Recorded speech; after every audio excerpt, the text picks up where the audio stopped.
had been etched there not by the devil, or even by God, but by man with ink and tool, a tattoo in the shape of a wolf's head, no bigger than a thumbprint. And yet, whenever he questioned Rowena about its origins, she had steadfastly refused to speak of it, pretending as if she had not heard him. If pressed, she responded with annoyance, or sometimes tears, the latter of which never failed to send him into retreat, for what man with any heart or conscience could inflict pain upon his mother? Her silence on the matter had troubled him, raised curious questions in his mind. He could only believe she thought to protect him from something in some way. But instead of insisting she answer and dwelling on his clouded past, he had centred himself on becoming the man he wished to become. Now, in the present, the warriors who surrounded him in the darkness moved close, their faces wavering in the light of the bonfire. Old men, young men, all Kincaids, all enemies of his clan. Not his clan? Not his enemies? "The secret mark!" exclaimed a one-eyed old man, his bushy grey eyebrows going up in amazement. "Is it true?" demanded another, pressing close, shoulder to shoulder, with others doing the same. Magnus broke free of the Kincaid's hold and stepped back, turning away from the smothering weight of their collective curiosity and expectations, away from the light of the fire, and into deeper shadows, where they would not see the bewilderment on his face. "Aye, it is true," Neil said behind him. "Look for yourselves if you must. He is my brother, the Kincaid's second son if I judge correctly, and his name is not Magnus." He spat the name as if it were an offence. "But Phelan." Boots crunched on the earth as he came near. "Phelan, my brother, do you remember nothing of our childhood?" Phelan. It was an ancient Irish name, meaning little wolf. A saint's name, given to Highland boys to honour a brave missionary who had travelled from across the sea. "My little wolf," the man in his dreams had said, with warmth and affection. A man whose face he could never recall upon awakening, but whose spirit even in waking time seemed to reside in his soul.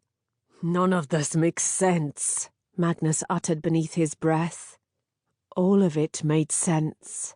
He rubbed his palm between his eyes because suddenly he hurt there from thinking so hard, from trying to understand how his life, just like that, could fall away and be replaced by another.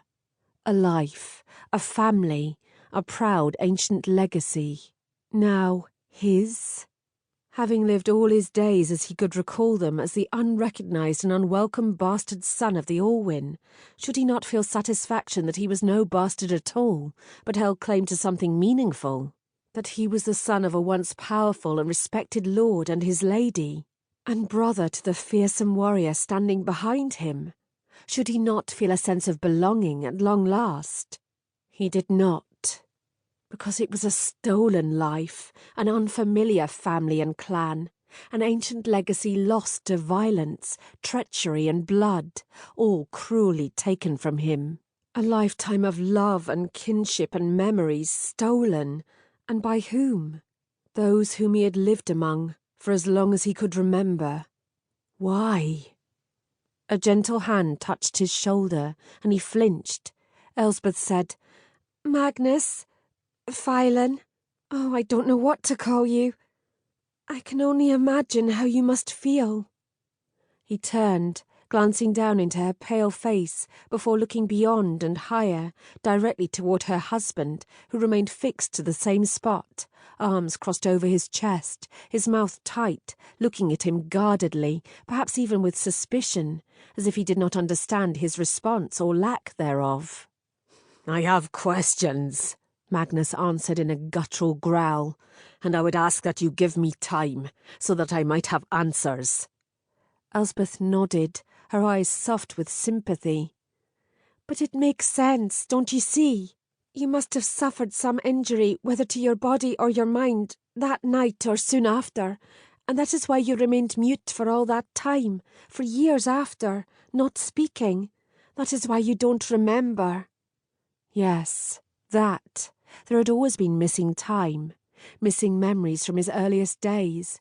A blurry, indistinct blot at the centre of his existence, a blot that even now remained. "I do."